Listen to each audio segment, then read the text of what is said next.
Los seres vivos se ven modificados por las presiones de su ambiente.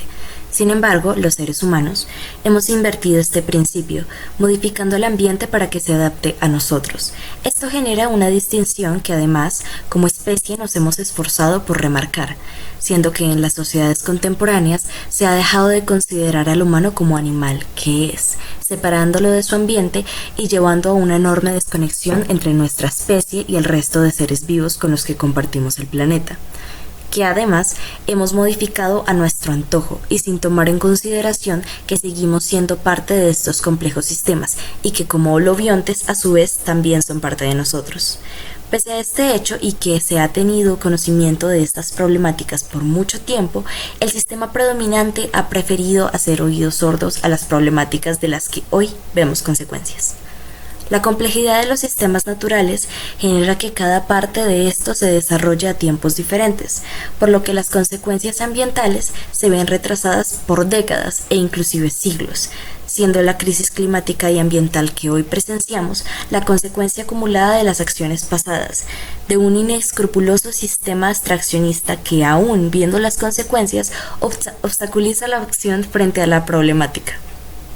La ciencia advierte de la problemática, con el tiempo esta se vuelve evidente y la población se ve afectada. Y apenas ahí el derecho, en este caso el derecho ambiental, entra a actuar, buscando regular de manera más o menos eficiente, como veremos más adelante, los causales de dicha problemática. Pero antes, hablemos del derecho ambiental y de su historia. Pese a que desde antes se había dado movilización global, denuncias y presión por parte de los académicos, fue apenas en 1972 en la Conferencia de las Naciones Unidas sobre el Medio Ambiente Humano que se da inicio al derecho internacional ambiental moderno. En este se reconoció el derecho a un ambiente sano, el derecho fundamental del hombre a condiciones de vida en un medio cuya calidad le permita vivir con dignidad y con bienestar, lo cual dio lugar a la Constitución de un plan de acción y a la creación del Programa de las Naciones Unidas sobre Ambiente. En sí, el derecho ambiental se originó como una especialización jurídica forjada en los años 60 y 70, buscando adecuar o proveer de instrumentos jurídicos para afrontar las exigencias y necesidades de protección ambiental. Pese a ello, todo este proceso inicial tuvo una connotación tremendamente antropocéntrica, viendo el valor de proteger el ambiente en función de lo que representa para el ser humano, de cierta forma siguiendo esa misma lógica extractivista, puesto que seguimos siendo parte del ambiente, lo que suceda en este nos afectará también. De esto, que las luchas por el bienestar ambiental tengan una dimensión inherentemente colectiva, lo que explica el origen del mismo movimiento ambientalista. En el norte global, la preocupación ambiental surge de una posición radicalmente diferente a la latinoamericana, siendo una lucha ideológica ligada a la conciencia ambiental y desatada por la crisis climática, mientras que en el sur global la lucha se dio desde una dimensión práctica, de supervivencia. La defensa ambiental, encabezada predominantemente por comunidades indígenas y campesinas que defendían sus medios de subsistencia, defendiendo territorios ancestrales y su cultura, bajo una lógica diferente y se podía decir, como mencionaba antes, es el origen de los movimientos por la defensa ambiental. Ya vimos cómo la movilización social fungió como catalizador para el origen del derecho ambiental. Ahora veremos cómo ha sido un determinante en su desarrollo, ya que los movimientos han sido protagonistas en la lucha por el reconocimiento de nuevos derechos y la transformación de marcos normativos, actuando como catalizador para el establecimiento de normas jurídicas, como a través del uso de herramientas legales para la resistencia y la defensa de sus intereses, muchas veces contra la misma ley, que termina sirviendo como vehículo para la reproducción de los modelos dominantes. En Colombia, la Constitución Política de 1991, reconocida como la Constitución Ecológica, elevó los derechos colectivos y el ambiente a normas del más alto nivel jurídico y político, ofreciendo herramientas convencionales, o sea, dentro del marco del litigio, como lo son la consulta previa, acciones de tutela, acciones populares y de grupo, etc. En general, al menos en papel, Latinoamérica presenta buenas herramientas jurídicas para la defensa del medio ambiente, con otros casos como Ecuador y su constitución de 2008, que fue vanguardista al aceptar expresamente a la naturaleza como titular de derechos, o Bolivia,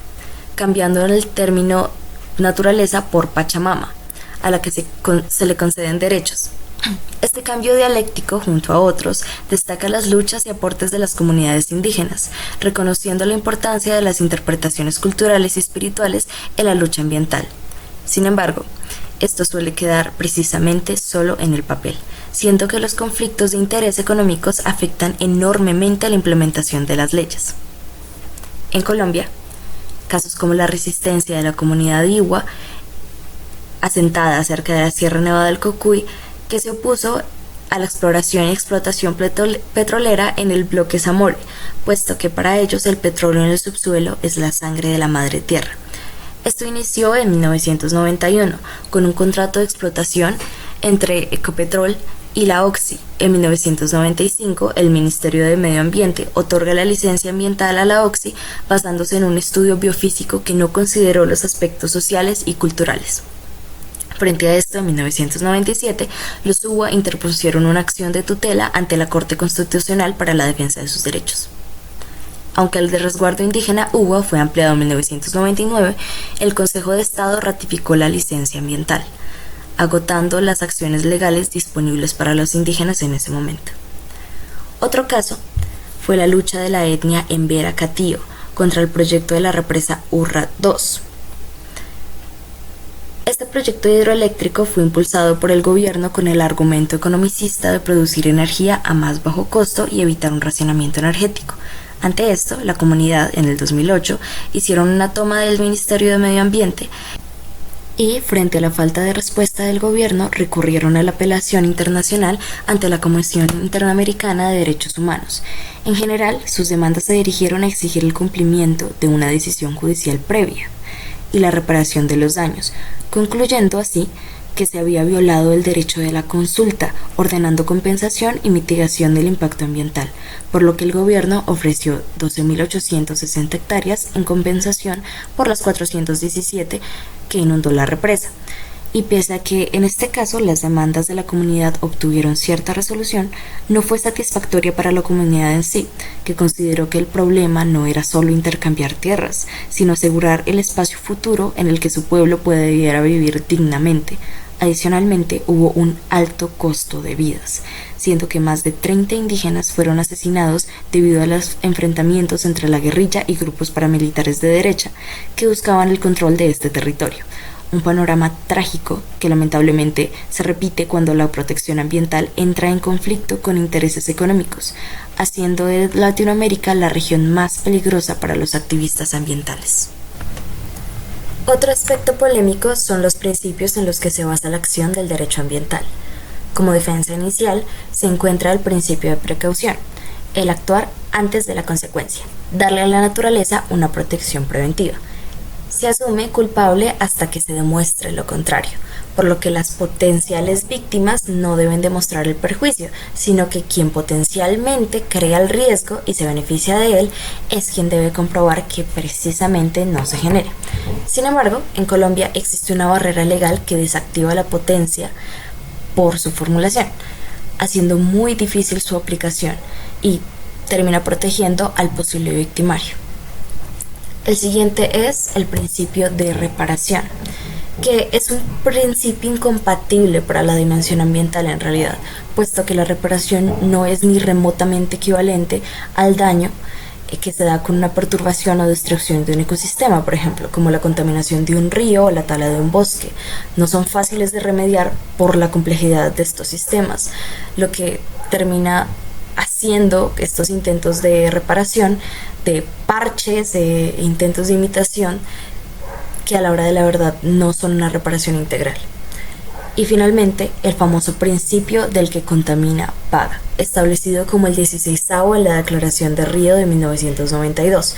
Este establece que si no se puede arreglar el daño, que como se expuso antes es lo que sucede, el culpable debe pagar lo que daña, buscando reducir con esto la externalidad negativa, o sea, que el beneficio sea privado y el coste sea público. Sin embargo, esto trae numerosos problemas a la hora de la verdad. Aunque en teoría se debe financiar todo el proceso hasta que se compruebe que se dio la reparación, la poca capacidad de vigilancia hace que esto no se pueda comprobar en realidad. Relacionado a esto, esa misma capacidad de vigilancia tan limitada genera que la gran mayoría de infracciones ambientales pasen desapercibidas y aun cuando son procesadas, estos principios ni siquiera son aplicados, siendo que solo al 7% de los casos procesados se les hace cumplir esto. Y aún así, y aún si se aplicaran con otros métodos como impuestos verdes, esto puede llegar a dar el mensaje equivocado, puesto que muchas veces se prefiere pagar por los daños que de plano no causarlos, que sería lo ideal y que en teoría es lo que se busca con estos principios, pero que a la hora de la verdad no sucede. Estas limitaciones del derecho lo vuelven una herramienta tremendamente ineficiente e insuficiente para manejar la crisis climática actual. Al menos como se establece hoy en día, no parece poder evitar o siquiera ayudar a amortiguar en algunos casos los desastrosos efectos de las prácticas ecocidas del mundo capitalista moderno, puesto que inclusive a veces la burocracia del sistema judicial termina ralentizando los procesos llevados a cabo por los movimientos sociales, que en este ámbito en particular han sido los verdaderos motores de la transformación.